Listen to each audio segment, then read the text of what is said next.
This is the Seminole Wars Authority.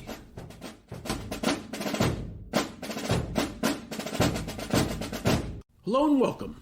As we close this year of 2022, we look back at those who were part of the Seminole Wars living history community, but who are no longer with us or able to be active. This close-knit community of interest comprises academic historians for sure. It also hosts large numbers of public historians, the people I call citizen scholars.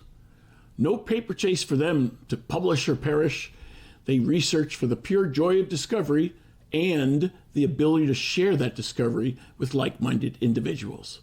With that criteria in mind, I can think of no one better to chat with today than Jeffrey Snively. Jeff is an everyman. That is, he's a spectator who comes out to the Seminole Wars living history events. He could be anyone. In his case, he might be representative of the audience, given that he's been coming to these events for more than 4 decades.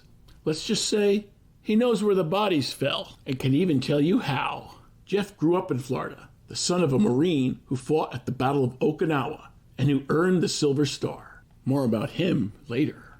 A Navy veteran himself, Jeff is not an academic historian or a living history interpreter. He's just, as he says, a regular guy.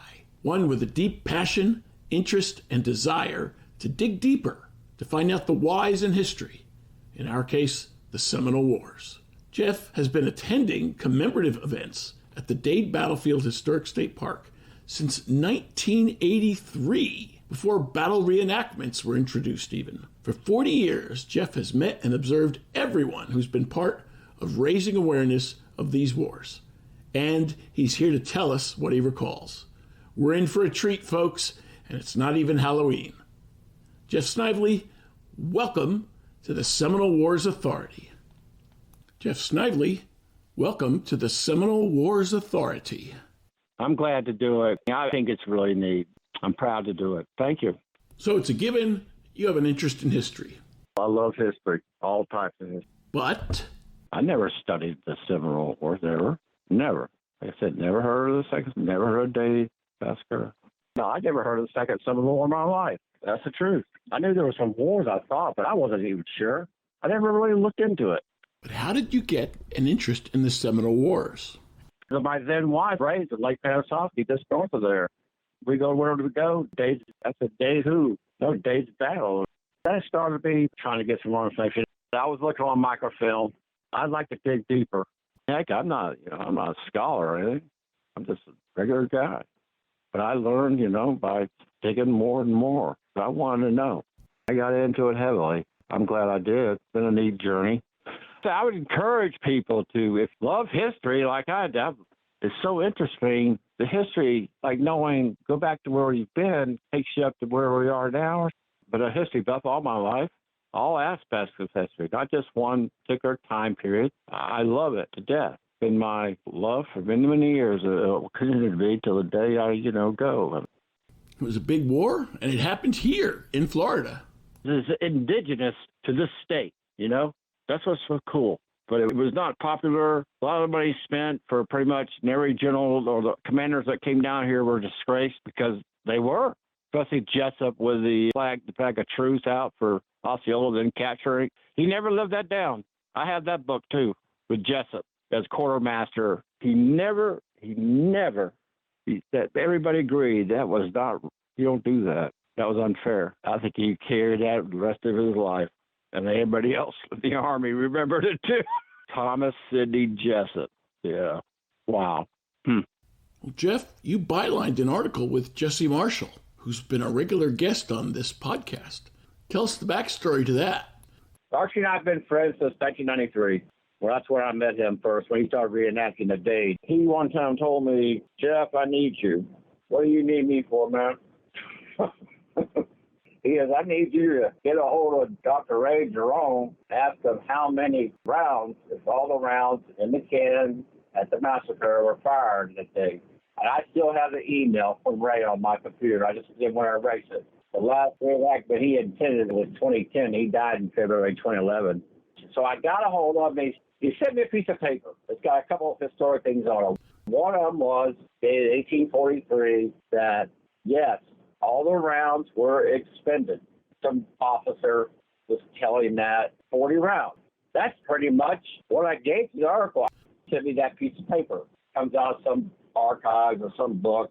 I've still got a copy of it somewhere that it just said. I said, well, Archie, they shot all the rounds out of 40 rounds, what they had with them, out of that 6-pounder. I was very glad to help. In your research, you came across a valuable letter. What was this letter? 2006, I found that letter on the rolls. And your letters were received. What the number was, I don't know. And I was doing research, so I found that incredible letter written by Richard Bland Lee. Richard Bland Lee was a cousin to Robert E. Lee. But it was just amazing because it's so descriptive about who was where and this and that. And I like to read the letters because they lived it. That's what's important to me. The letters are, these people lived it. And if you can read them, sometimes it's hard to read, but it's very interesting from their point of view. Okay, this cousin of Robert E. Lee, Richard Bland Lee, was in a battle. It was near Micanopy. The battle of Wakaivapaw. July 19, 1836, that's when the battle was. They were marching forth Micanopy. Richard Bland Lee was wounded terribly in that battle. Took very seriously. He had to have an attendant with him all the time. He recovered. I still have a notebook on Richard Bland Lee, the information I got about him. He's on the Battle of Wakaivapaw. But there's a lot more to him. I mean, I'm just saying, but that's the information. A lot of people, I've never heard of him. I only heard of him because he wrote that letter. I looked him up and started. I have a whole thing on him that I've made up about him. I still have that letter. So you and Archie had been collaborating before this, sharing research and so forth. When he was working down here at the Veterans Museum, he was a curator, 301, before it all changed years ago. We were exchanging a lot of information. He would give me a draft of something he was going to come up with and ask me about it. He would give me, what do you think? He asked me for my opinion. I want your name on this article, Jeff. You deserve it. So that's pretty neat. That's what he told me. I remember that. He always said, Jeff, you know a heck of a lot. You don't may give yourself credit for it, but you do, because you've done research. I know you have. I have. Sure I have. We went to the USF in Tampa a couple times when back then it was on microfilm. Army and Navy Chronicle was on microfilm, and I was making some copies. He showed me how to work it, and that was down in the basement of the library there at Tampa, Florida. Last fall, Jesse, also known as Archie, Marshall, was our distinguished guest for our special series, Marshall Matters of the Seminole Wars. Listened to one of his podcasts, and that was incredible what he had to say. Very good researcher on the time period. Jeff, you've met some notable luminaries in the Seminole Wars Foundation community.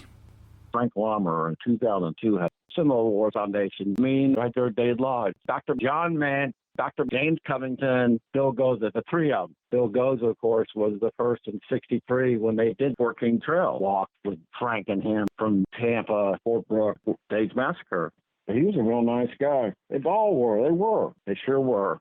We say Mahan, but you heard it straight from the man himself, Dr. Mann. U.S. Emeritus History Professor at the University of Florida for years and years. He goes, don't call me Dr. Mahan. Just call me Dr. Mann. Everybody calls me Dr. Mahan.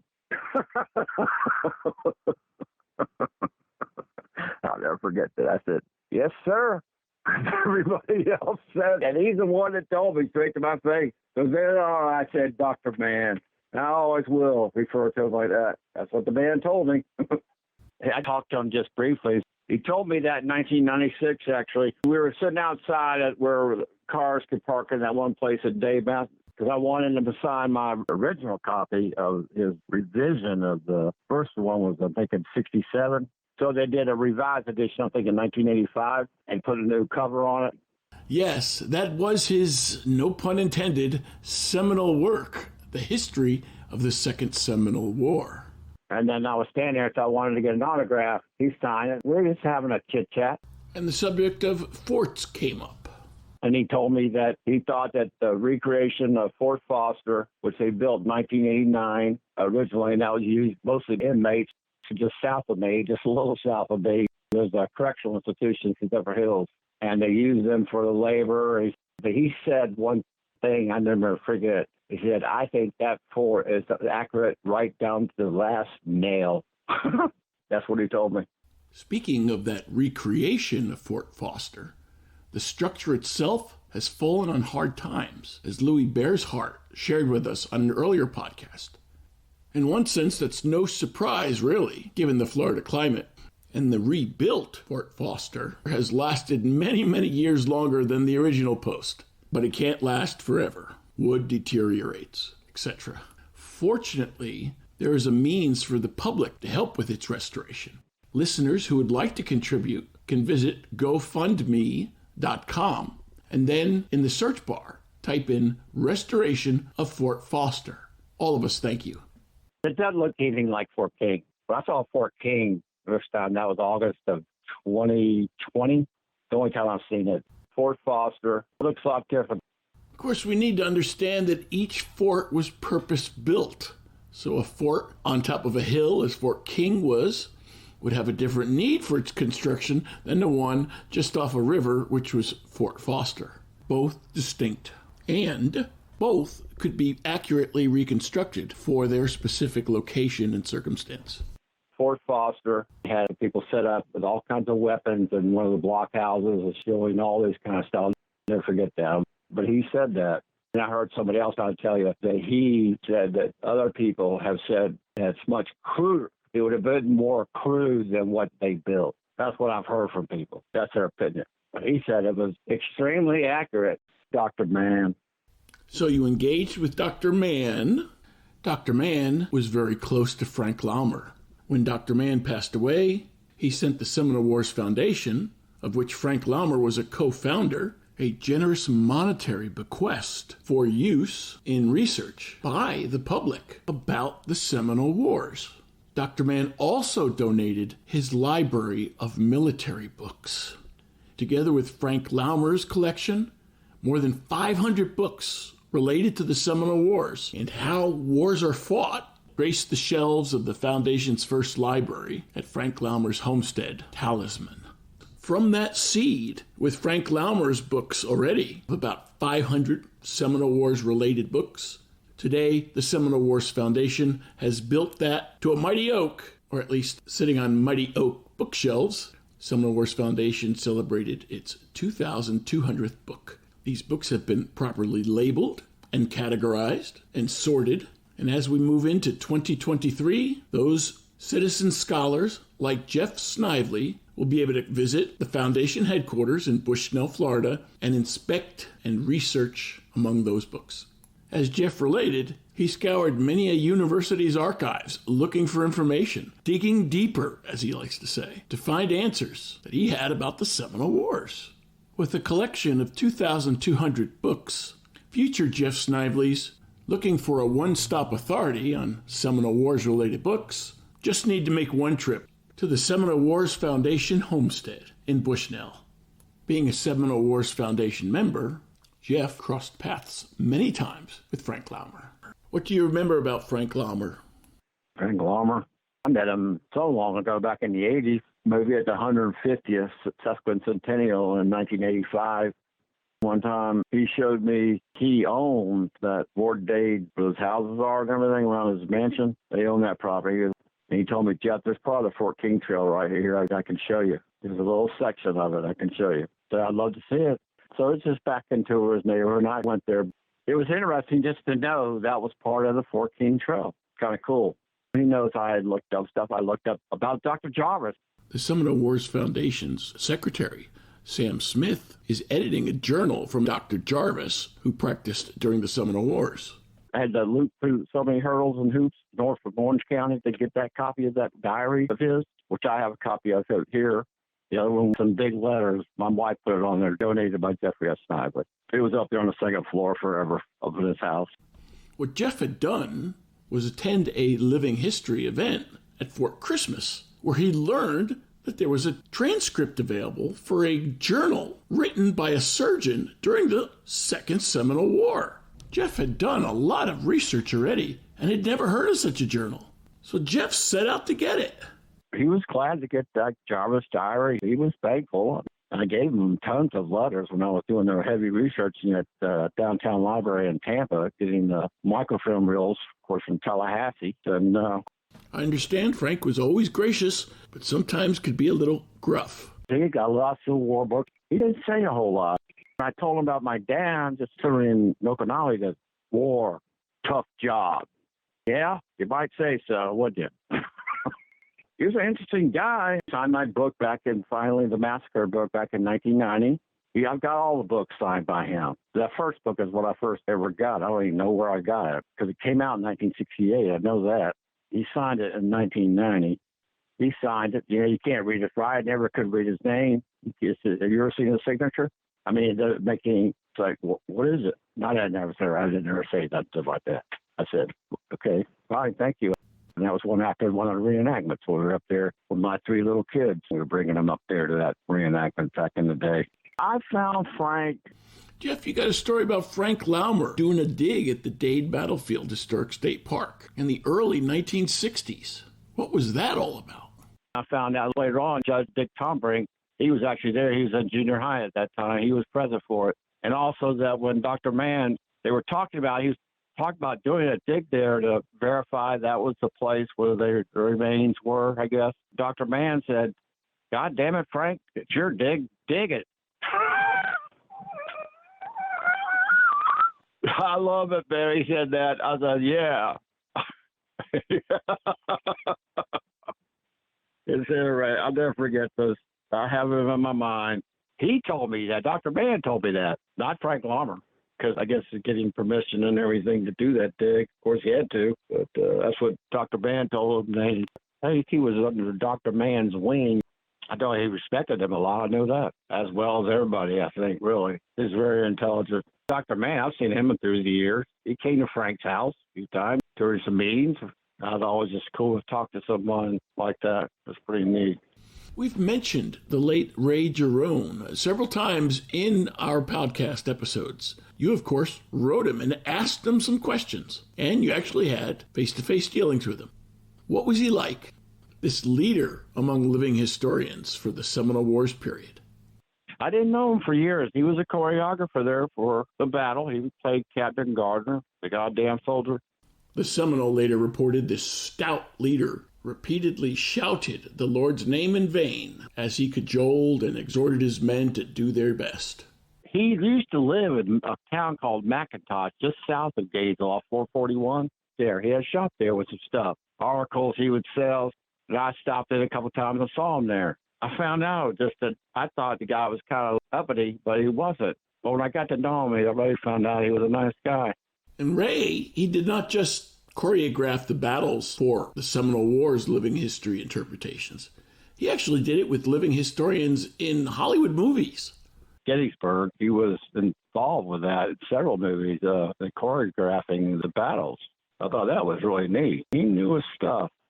And you had a similar feeling about Steve Abelt, who also choreographed battles, and whom our listeners know, insisted that the living historian reenactors recognize this is a tribute to those who fought here, and they should take it very seriously.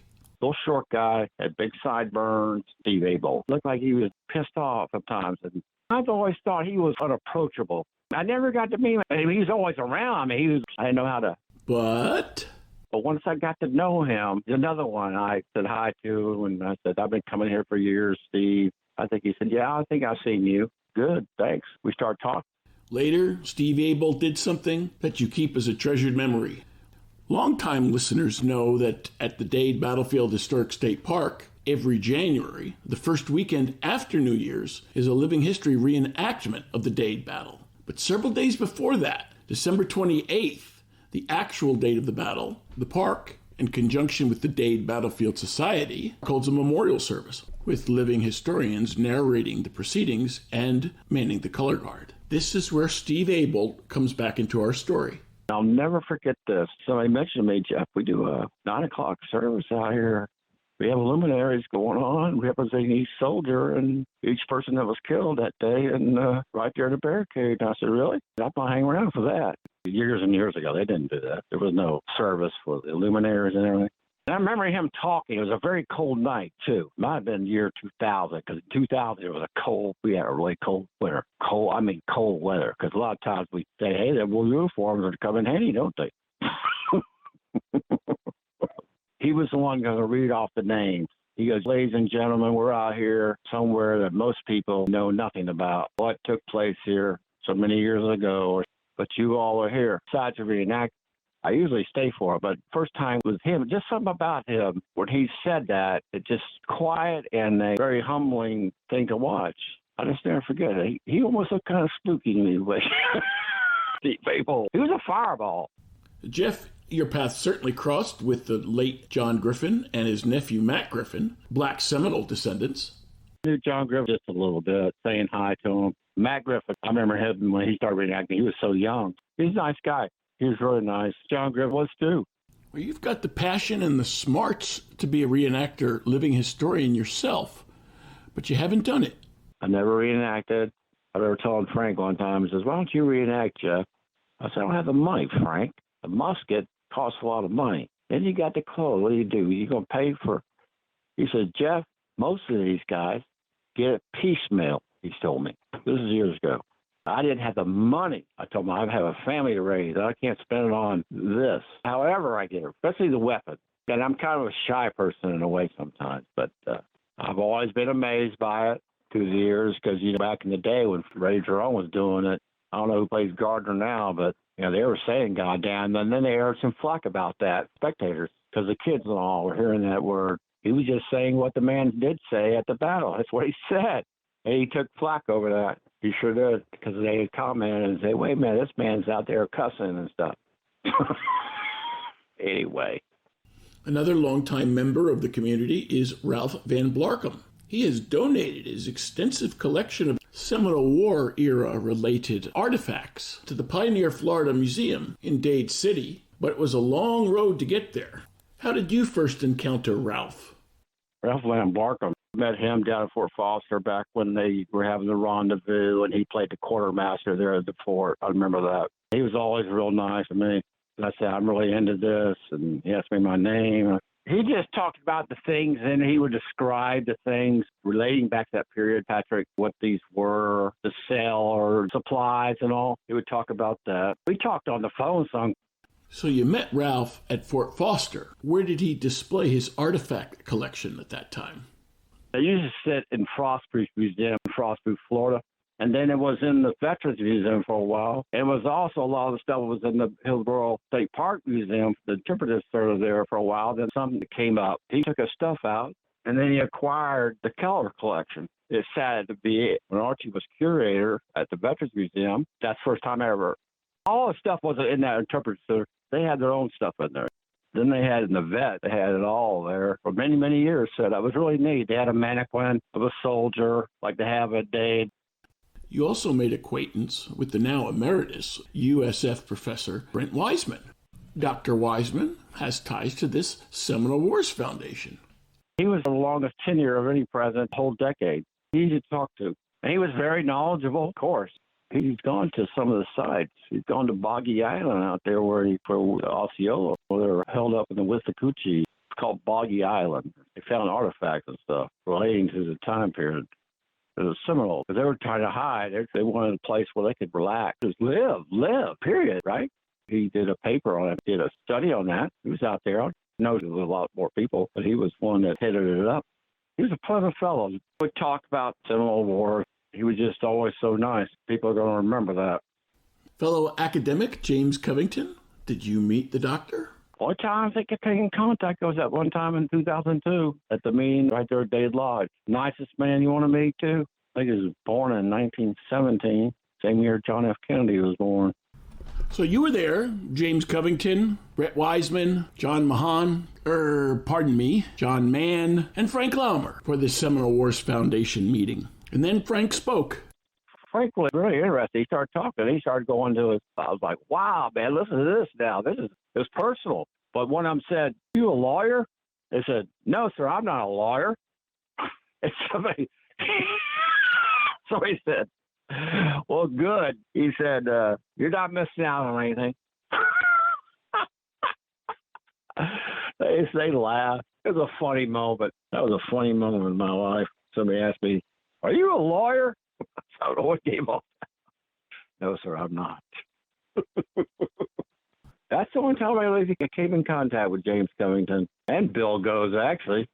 Listeners know that lawyer Bill Goza was a friend of Frank Laumer, and the two of them and some friends actually walked the Fort King Road back in 1963. Jerry Morris, he also walked the Fort King Road with Frank Laumer, albeit in 1988. Jerry Morris, known him for years. He's always been a good guy. I've gone over to his home on Elk Palm River Road down in Tampa. Very knowledgeable. He used to reenact. I remember him out there playing his day. He's always very pleasant. Then one day he asked me the question, Jeff, how do I get in the Seminole Wars Foundation? I said, Jerry, just show up, man. I'll tell you when the next one. Just show up, man. Okay? You know where Frank's house is. If you don't, I'll tell you. But just show up. That's what. I had no invitation, and I showed up. That's exactly right. It's true. I showed up, and I was given, the money, the dues, but I think I just showed up. Like one time I didn't know that Sunday after the battle, they had a party at Frank's home. Went in there, and voices were loud and stuff. That old door that was the front door, that big old heavy door. It was 95 when Dave's last command came out, and I was going to have him sign it. And then nobody came to the door. I said, but there's a lot of a party going on here, Jeff. They used to do that, Emmondale. They have their people come over, different people and stuff like that. Because then I went to some of them. They said, Jeff, you can come to it if you want. So I started coming. We started showing up there. So Jerry's very knowledgeable. Jeff Howe wrote the Fort King Road, and that was the biggest seller of any book they've ever had. He told me right out. He said, Jeff, Frank edited the heck out of this thing. Things he edited out of this book, what Jeff and I did here with this book, you and several people, and a lot of people just like you with the interest, would want to know what was said. But he edited that out. Jerry was not happy either. Trust me. For those who wonder, Frank Laumer never, ever threw anything out. So although we cut out passages of the final version for the Fort King Road then and now, we do have the errata in our files at our foundation homestead. Jerry used to go to schools and stuff with a musket back in the day. He did this. He took his musket, his 1816 smoothbore musket to the school. He did. He did do this because they allowed it just for educational purposes. Would take it and describe the part about the musket. That's what he could do. You could never do it today, of course, but he did that. We went to elementary schools. Think about the food. He was at several places with that. It wasn't just Dave. He went around with that. I learned a lot from him, to tell you the truth. As have we all. New living historian Stephen Dennis has taken Jerry's work, emulated it, and continues on the tradition of showing what the soldiers ate on the march. We know for sure because of the work of Jerry Morris, digging up the information out of archives and obscure sources. Unlike the distinguished academics that you mentioned, Jeff, such as Dr. Mann, Dr. Covington, Dr. Wiseman, at the time, Jerry was a long-haul trucker, high school graduate, airborne paratrooper in the Army, stock car racer, marathon distance roller skater, and sleuth on the trail of Billy the Kid in Texas and New Mexico, author of a children's book, man who measured out portions of the Fort King Road. And Jerry, apparently the only person in 175 years or so to ask the question, what did these soldiers eat on the march? And then to follow through with research to discover the answer by replicating the recipe. Jerry proved what the written accounts said. Fortunately for us, he published it in his booklet, An Army Moves on Its Stomach. In that respect, as a researcher, Jeff, you've got a lot in common with Jerry Morris. Both have the pure joy of discovery and the tenacity to do it. We'll call you citizen scholars. Being a citizen scholar, you perhaps acquired a book or two in your life that you call your own? I bought a lot of books on different. I read not just about Seminole Wars. I read author Nathaniel Philbrick. I don't know if you ever heard him. He's great. He's a great author. I've got a heck of a collection. I don't know what will happen to it after I leave this earth. Not to be morbid, but we at the Foundation have some ideas for you. Well, Jeff, you've made friends with not just the living historians who portray soldiers. You've also made friends with one who portrays a sailor from the period. There was a guy, Greg Centeni. He had the whole uniform and everything, who I called last year. I had talked to him. He come up there. He was in U.S. Navy like I was, but earlier than I was, right? He served on the aircraft carrier of USS America 3 years. Then he was in Naval Reserves, and he went all the way up to Chief Pay Officer. Then he'd come out with some weapons of the time period. What he was doing was bringing the naval side into it. There was a naval side to Fort Foster now when they first garrisoned that fort. The Navy did some garrison at that fort, Fort Foster. And I had the book by Colonel Rankin, Small Arms of the Sea Services, Colonel Robert H. Rankin, USMC, retired. Small Arms of the Sea Services. That's a history of the firearms and edged weapons of the Navy, Marine Corps, and Coast Guard from the Revolution to the present. So it's pretty comprehensive. Looks like it was a 1972 book. That's an informative book. It's classic to me. Yeah, that's a very good book. I was flipping through it. He had that book. That's where I learned of that book, and I got me a copy because I don't know if I paid $79 for that book. It's got all kinds about the armaments back in the Navy, back in those time periods, the history. But that's not all that was in this book. Suddenly, it got personal. Then I turned the page, I go, that's my dad right there. It's an official U.S. Marine Corps photo. Took it of my dad in Battle of Okinawa. It was his comrade in his arms right there next to him. My dad never knew it was taken. He said, you're kidding me. That's your father? Right there in the foreground, Greg. Signed something. Robert Edward Snively. Age was 19 years old. And I just can't believe it. I said, yeah, it's him. Trust me. It's my dad. I know that picture all my life since I was a kid. He had this den. He had a lot. I got some of his stuff. He had this den in here, this mobile home I live in, that he had on the wall. Bunch of stuff I have on him, my dad. But Greg was just he was enthused. He says, I can't believe it. That's so neat. You can identify a person. That's your father. Wow. That's unreal. It's an official Marine Corps photo. It'll always be out there. I could look up Battle of Okinawa photos. I could probably bring it up. I have a lot here, pictures that are official Marine Corps photos at Okinawa. They'll always be around. And he had that on his wall in his den in Winter Haven, Lake Summit, where we lived. We were growing up. But he shot off to the moon when he saw, I can't believe this. He was so excited. I was so excited to let him know that because I saw his excitement and he about ready to go nuts and crazy, Greg Centenny. We were very close. And he came up for years there doing his spiel. And he had that book. And I was just a little things, couple things set up. He didn't have too many artifacts. Yeah, it's a great book. And that inspired me to get it because, it's just such a good book. And plus, I had that picture. Jeff, you also made acquaintance with some Seminole. I go back to Billy Cypress. He did the narration of the Seminoles for years and years. He died for the battle. He was up on all of that. When he died in April 2004, it was sad. Every 2 years, the Seminole Wars Foundation gives out the Frank Laumer Legacy Award. It recognizes a legacy of service over many years to raising awareness about the Seminole Wars period. Frank was the first recipient, and Billy Cypress was the second. Yeah, a lot of information. He was a gentleman. I'd go up to him. I could talk to him. Just ask him a few questions, that's all. You've mentioned some of the state parks where living history interpretations of Seminole Wars battles are held, but you've also been to Seminole sites and Seminole-run events. I've been to that museum down there a few times, down Big Cypress. I've been to the Kissimmee Flu Shootout twice. It's a long ways to go, but I went there. First time was when it was 2006, the Seminole Wars found it was having an event, but it rained. We're talking rain I'm talking torrential rain. Like, we're talking rain, and rain that night, rain. Oh, my gosh, it rained. And I remember Frank and Dale couldn't come, but Chris Kimmel was there, just a few of us. And then we went in the museum, I remember that. And we went back to where they have the vault of their documents and everything, letters and what all. They had one letter they showed us was written like a day after the battle by Zachary Taylor. The Battle of Okeechobee, Christmas Day, 1837. And I always kept my mind on that, and I pursued it. And I got me a copy of it. It was interesting what he wrote. They had a lot of information. We got the whole tour. That's when I first went out, the very first time. I was pretty impressed with it myself.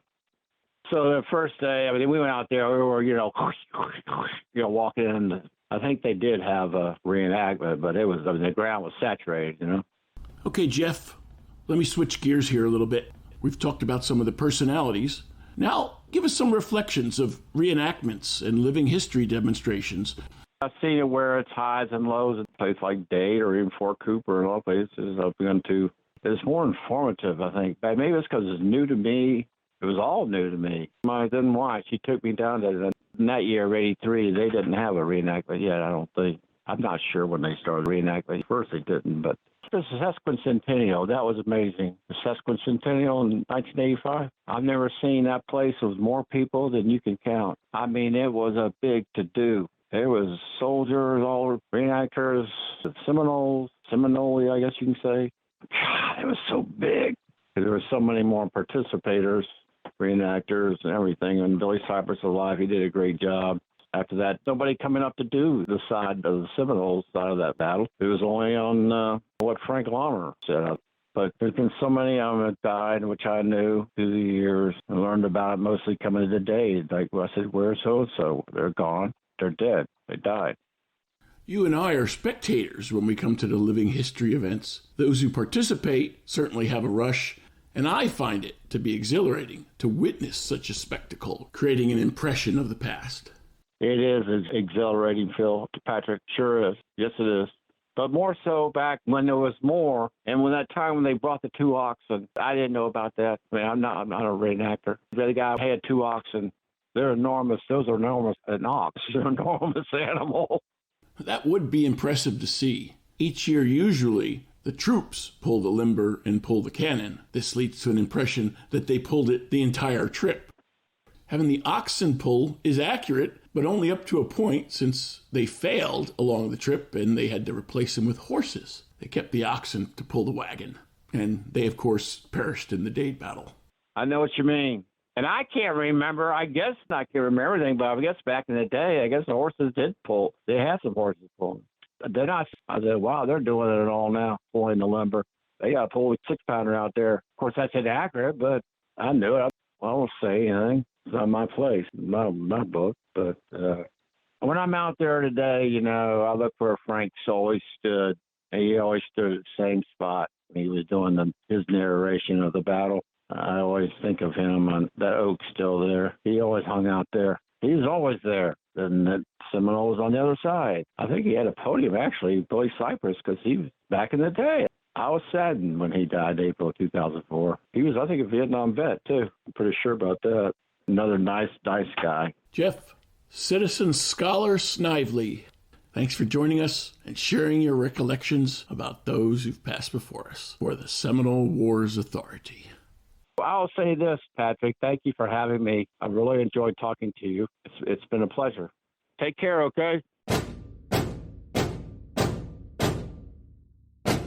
This podcast is copyright 2022, the Seminole Wars Foundation, all rights reserved. Find us on the web at seminolewars.podbean.com or seminolewars.us. Front and back bumper music courtesy of the U.S. Navy Band.